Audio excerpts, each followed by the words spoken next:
Today I'm going to make a real quick video on how to make chocolate syrup for ice cream or whatever you put chocolate syrup on. So what you need is a saucepan, and you need 1 cup of sugar,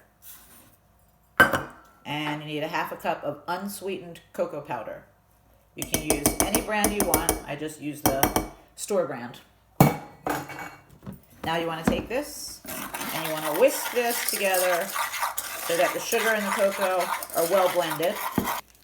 Once your cocoa and your sugar are well mixed, you want to add 1/8 of a teaspoon of kosher salt and a half of a cup of cold water. Now we're going to stir all this together and blend it really well so it looks just like this. I don't know if you can see this, but kind of like a chocolate liquid. Everything is mixed together and well blended. We're going to place this on the stove on medium-high and bring this to a boil. It starts to boil, you're going to turn the stove down to a simmer, and you're going to stir constantly for about 30 seconds.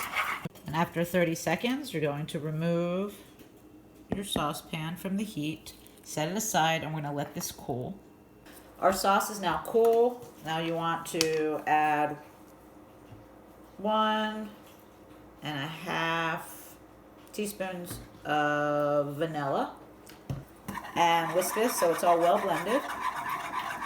And after everything is well mixed, you want to take a glass jar or a small container, take your sauce and in your jar, and we're going to put our lid on and place this in the refrigerator. This will stay good in the refrigerator for about up to 2 weeks, and I'm sure you'll eat it before then. And before you serve it on ice cream or whatever you serve it on, you can pop it into the microwave for about, 5-10 seconds just to reheat it. Anyway, I hope you enjoyed this, and I'll be back very shortly with another video now that I'm stuck inside for God knows how long. Anyway, stay safe, wash your hands, and keep, away from everybody. Bye.